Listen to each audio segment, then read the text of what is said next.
উচ্চ মাধ্যমিকে পঞ্চম সোনারপুরের তন্ময় ডাক্তার হতে চায়। এবারের উচ্চ মাধ্যমিক পরীক্ষায় অসাধারণ ফল করেছে সোনারপুরের তন্ময় পতি। রাজপুর সোনারপুর পুরসভার ৯ নম্বর ওয়ার্ডের ফুলেরহাটের বাসিন্দা তন্ময় এবারের উচ্চ মাধ্যমিকে 493 নম্বর পেয়ে রাজ্যে পঞ্চম স্থান অর্জন করেছে। সে সোনারপুর বিদ্যাপীঠের ছাত্র। এর আগে মাধ্যমিক পরীক্ষায় সারদা বিদ্যা নিকেতন থেকে উত্তীর্ণ হয়ে ভালো ফল করেছিল সে। সেই সাফল্যের ধারাবাহিকতা বজায় রেখে এবার উচ্চ মাধ্যমিকেও তাক লাগানো ফল করেছে তন্ময়। তন্ময়ের এই ফলাফলে খুশি তার পরিবার। মা তনুশ্রী পতি পুরকাইত বলেন, ছেলে যে ভালো ফল করবে সেটা জানতাম, আজ সেটা প্রমাণ করলো, খুব গর্ব হচ্ছে।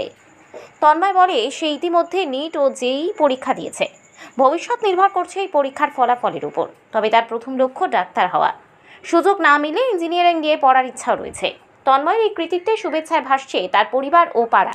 রাজপুর সোনারপুর পুরসভার 13 নম্বর ওয়ার্ডের পৌরপিতা এবং সোনারপুর বিদ্যাপীঠ পরিচালন কমিটির সভাপতি সন্দীপ নস্কর তাকে শুভেচ্ছা জানিয়ে বলেন, তন্ময় ভবিষ্যতে সোনারপুরের নাম আরও উজ্জ্বল করবে এই আশা রাখি। সোনারপুর দক্ষিণ বিধানসভার বিধায়িকা লাভলি মৈত্র তাকে শুভেচ্ছা জানিয়েছেন। বৃহস্পতিবার তিনি নিজে তন্ময়ের বাড়িতে গিয়ে সরাসরি শুভেচ্ছা জানিয়ে আসবেন। তন্ময় শুধু পড়াশোনায় নয়, দেশের প্রতিরক্ষা সম্পর্কেও স্পষ্ট মত রয়েছে তন্ময়ের। ভারতীয় সেনা জঙ্গি ঘাঁটি ধ্বংস করার পদক্ষেপকে সমর্থন করে সে জানায়, পাকিস্তানকে তার ভাষাতেই জবাব দেওয়া উচিত। তন্ময়ের এই অভাবনীয় সাফল্যে গোটা সোনারপুর আজ গর্বিত। আমি সত্যি আশা করিনি যে এত ভালো একটা রেজাল্ট হবে। আমি মূলত সর্বভারতীয় বিভিন্ন প্রতিযোগিতামূলক পরীক্ষার জন্য প্রস্তুতি নিচ্ছিলাম। তার সাথে সাথে এই যে যতটা পড়ার সময় পড়েছি, তাতেই এত ভালো রেজাল্ট হয়েছে। আমি অত্যন্ত আপ্লুত।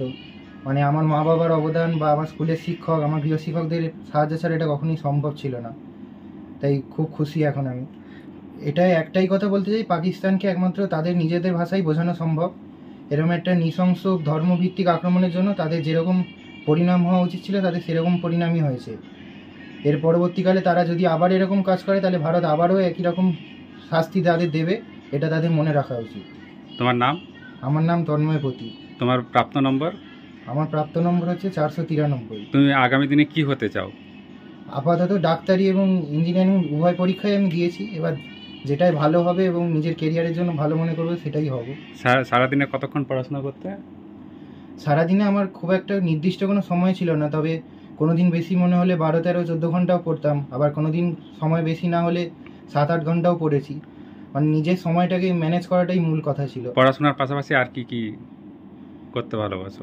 পড়াশোনার পাশাপাশি আর অ্যাকচুয়ালি খুব খেলা দেখতে আমার পছন্দ। বিভিন্ন খেলার ফুটবল, ক্রিকেট, বিশ্বের বিভিন্ন খেলা ফলো করি। আমি খুব খুশি। আমি মাধ্যমিকেও আশা করেছিলাম, কিন্তু সেটা হয়নি। ও হয়েছে, সপ্তম হয়েছে, কিন্তু সে অনেক পরে সেটা আমরা জানতে পেরেছি, RTI করার পরে।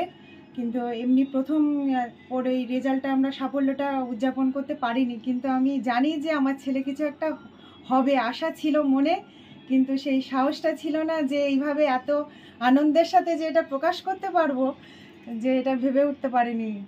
খুব আনন্দ হচ্ছে আমার। আপনার নাম? আমার নাম তনুশ্রী পতি পুরকাইত। সোনারপুর থেকে উজ্জ্বল বন্দ্যোপাধ্যায়ের রিপোর্ট, ডি নিউজ বাংলা।